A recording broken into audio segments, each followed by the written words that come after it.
नमस्कार व्यूअर्स, एक बार फिर से स्वागत है आपका आईएएस पॉइंट के इस चैनल पे। और आज हम पढ़ रहे हैं तृतीय पीढ़ी के सुधार, थर्ड जनरेशन ऑफ रिफॉर्म। इससे पहले हम बात कर चुके हैं फर्स्ट जनरेशन और सेकंड जनरेशन रिफॉर्म के बारे में और एलपीजी के बारे में, लिबरलाइजेशन, प्राइवेटाइजेशन और ग्लोबलाइजेशन। ठीक है, तो क्या थे थर्ड जनरेशन रिफॉर्म्स? इसका जो प्रारंभ है वो सरकार द्वारा 10वीं पंचवर्षीय योजना की कार्यान्वयन के साथ किया गया। इसके जो प्रमुख उद्देश्य थे वो थे आर्थिक विकास तथा आर्थिक सुधारों के लाभ का विकेंद्रीकरण, डिसेंट्रलाइजेशन करना था जो भी आपकी इकोनॉमिक रिफॉर्म्स होंगे, ताकि इसमें जो जनमानस हैं उनको शामिल किया जा सके। इसके लिए पंचायती राज संस्थानों PRIS के सफल कार्यान्वयन पर भी बल दिया गया था। एक केंद्रीकृत विकास की प्रक्रिया के लिए संवैधानिक व्यवस्था पहले से ही 1990 के दशक में की गई है। यह सरकार समावेशी विकास और विकास की ज़रूरत के प्रति आश्वस्त है कि 2002 के दशक में किया गया था। आम जनता की विकास की प्रक्रिया में शामिल नहीं कर रहे हैं जब तक विकास शामिल किए जाने के फैक्टर की कमी होगी। यह समिति सरकार से निष्कर्ष निकाला गया है। 11वीं पंचवर्षीय योजना भारत में सुधारों की तीसरी पीढ़ी के लिए जरूरत के बारे में भावनाओं और विचार की पुष्टि करने के लिए चला जाता है, जो आपकी 11th 5 years प्लानिंग्स थी।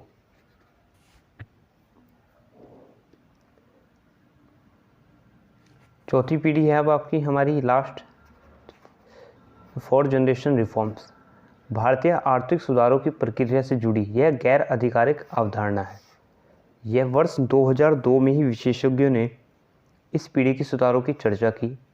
यह जो पीढ़ी है ये उन सुधारों की संकल्पना करती है जिसमें भारतीय अर्थव्यवस्था पूर्णारेपण सूचना तकनीक पर आधारित होगी।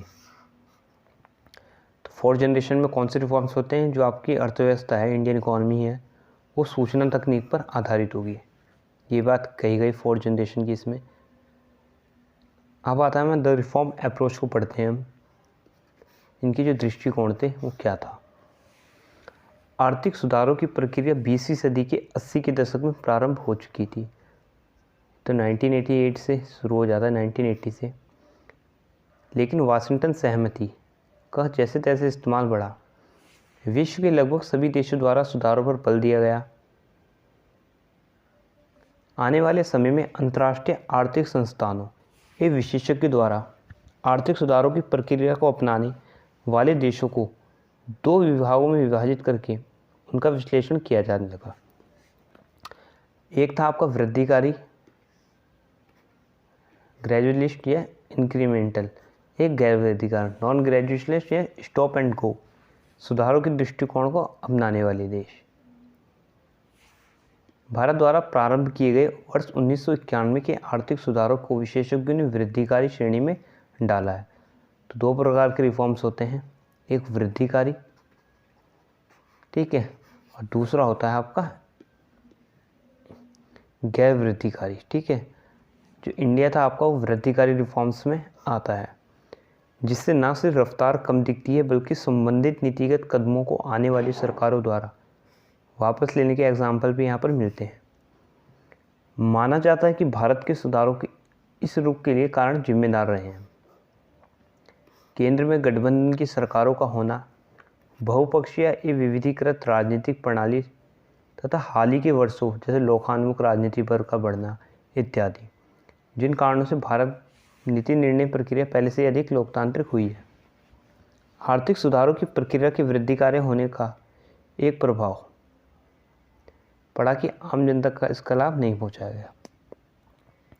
बाकी पूरी इसमें थ्योरी लिखी गई है, आप एक पढ़ लीजिएगा। यहाँ पे आपका एक चैप्टर ख़त्म हो जाता है और यहाँ पे हम न्यू चैप्टर को स्टार्ट कर देते हैं।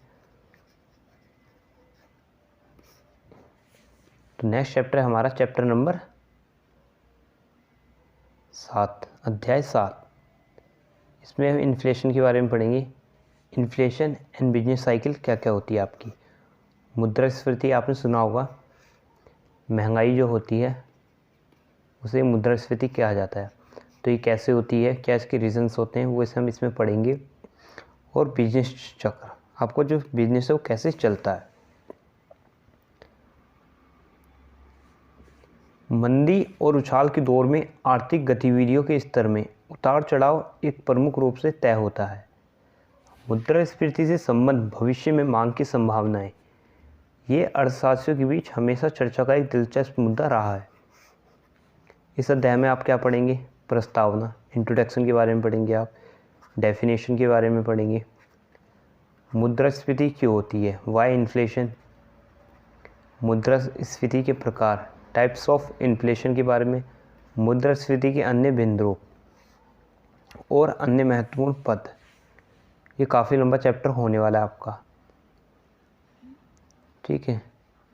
तो ये 2 खंडों में विभाजित है आपका, खंड आ में और खंड बा में। खंड आ पे अन्य महत्वपूर्ण पद, फिर मुद्रास्फीति लक्षण होंगे, इनके आधार प्रभाव, मुद्रास्फीति के क्या प्रभाव होंगे, इफेक्ट ऑफ इन्फ्लेशन, भारत में मुद्रास्फीति, मुद्रास्फीति नियंत्रण के लिए सरकार के द्वारा उठाए गए कदम।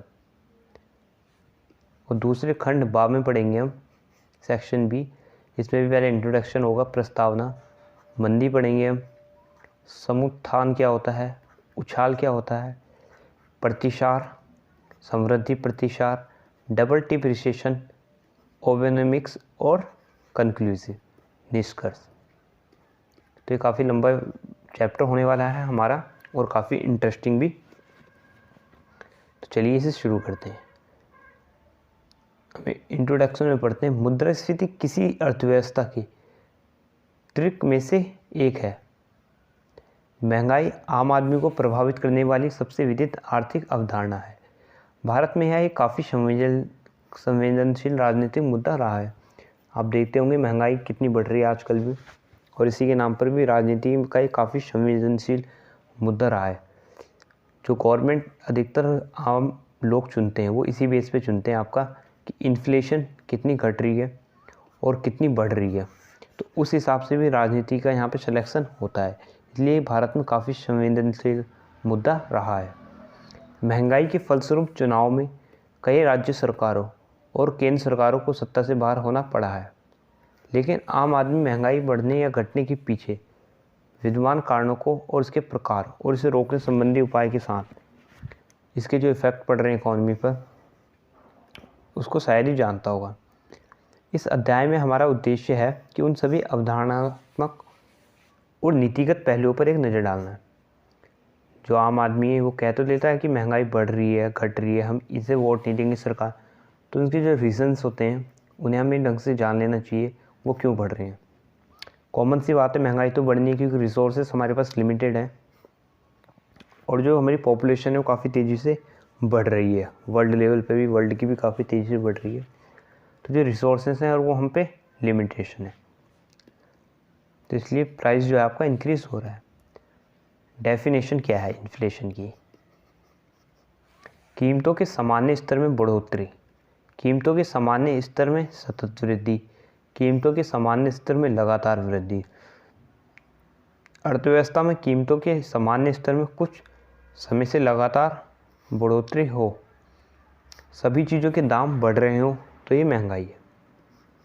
तो महंगाई क्या है? आपकी कीमत जो आपकी है वो सामान्य स्तर में अगर बढ़ोतरी हो गई है, अगर आपके चावल कल 30 रुपये केजी थे और आज आपके 60 रुपये या 50 रुपये हो जाते हैं, तो सामान्य स्तर से बढ़ोतरी है, तो ये हमारा महंगाई है।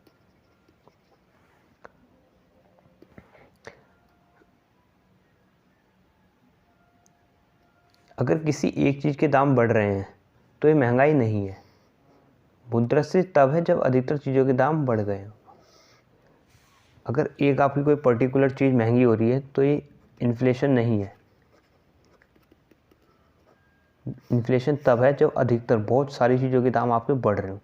जैसे आजकल आपका जितना भी है पेट्रोल हो गया, खाने पीने के जितने भी सामान हो गए, ये काफ़ी महंगे हो चुके हैं, तो इस सब में कीमत बढ़ोतरी हो। अगर आपका कोई एक पर्टिकुलर चीज़ बढ़ जाए, रेट बढ़ जाए, तो महंगाई नहीं है। जब दामों के सामान्य स्तर में कुछ समय से गिरावट आ रही हो तो ये अविस्फीति है। अविस्फीति क्या है? जो भी प्राइस है आपका डिक्रीज़ हो रहा हो, जो आपका नॉर्मल लेवल से नीचे जा रहा हो। कैसे? अगर आपको कोई चीज़ 50 रुपये केजी चीनी ले लीजिए, आप 50 रुपये केजी है, और ये डिक्रीज़ होके 30 आ जाता है तो ये आपकी अविस्फीति है, यानी महंगाई की जो विपरीत स्थिति होगी, ठीक है, अपोजिट जो कंडीशन होगी उसे अविस्फीति कहा है। इसे कहते हैं डिसफ्लेशन के तौर पे भी जाना जाता है इसे। हालांकि जो मौजूदा अर्थव्यवस्था है उनमें अविस्फीति या डिफ्लेशन को कीमतों में गिरावट के लिए इस्तेमाल नहीं किया जाता है। इसकी बजाय कीमतों के बढ़ने को महंगाई में वृद्धि और कीमतों में कमी को महंगाई की कमी के तौर पे इंगित किया जाता है। अविस्फीति या डिसफ्लेशन आधुनिक सरकारों की मैक्रो इकोनॉमिक नीति का हिस्सा बन गया है। नीति के संदर्भ में अगर हम बात करें तो ये राष्ट्रीय आय और उत्पादकता के स्तर पर कमी दिखाता है। सामान्यतः कीमतों के स्तर में एक गिरावट के साथ ऐसी नीतियां सरकारें जानबूझकर लाती हैं जिनका उद्देश्य महंगाई कम करना और आयात की मांग को कम कर भुगतान संतुलन जो आपका BOP है उसमें यहाँ पे सुधार करना, बैलेंस ऑफ पेमेंट में यहाँ पे रिफॉर्म्स करना। अविस्फीति के उपकरण के तौर पे किसी भी नीति में राजकोषीय उपाय और मौद्रिक उपाय होते हैं। मुद्रास्फीति दर को मूल्य सूचकांक प्राइस इंडिसेस के आधार पर मापा जाता है। जो आपकी मुद्रास्फीति दर है, इन्फ्लेशन दर है, उसे कैसे मापा जाता है? आपका प्राइस इंडिसेस। जो 2 टाइप्स के होते हैं ये। पहला होता है आपका होलसेल प्राइस इंडेक्स WPI, थोक मूल्य सूचकांक, और दूसरा होता है उपभोक्ता मूल्य सूचकांक कंज्यूमर प्राइस इंडेक्स CPI। मूल्य सूचकांक मूल्यों के स्तर की माप होता है, अर्थात इससे किसी एक विषय के वास्तविक मूल्य का पता नहीं चलता है। मुद्रास्फीति दर सामान्य मूल्य स्तर में परिवर्तन की दर होती है, ठीक है, जिसे हम निम्न प्रकार से देख सकते हैं, ठीक है। अगर आपकी मुद्रास्फीति की जो दर है वो X जो वर्ष था उसमें मूल्य स्तर हो गई, ठीक है, तो यहाँ पे माइनस कर दिया गया यहाँ पे वर्ष X को मूल्य स्तर गुणा 100, तो यहाँ पे अंत में क्या निकलेगा हमारा? ये देखिए, यह जो प्रतिशत दर है ये परसेंटेज के रूप में दर्शाती है। हालांकि मुद्रास्फीति संख्याओं में भी दर्शाई जा सकती है। मूल्य सूचकांक अनेक वस्तुएं सेवाओं के मूल्यों का एक भारयुक्त औसत होता है, ठीक है। यहाँ पे मुद्रास्फीति के बारे में बात की गई है। बात करते हैं वाई इन्फ्लेशन ओकर्स। ये मुद्रास्फीति आखिरकार होती क्या है, होती क्यों है?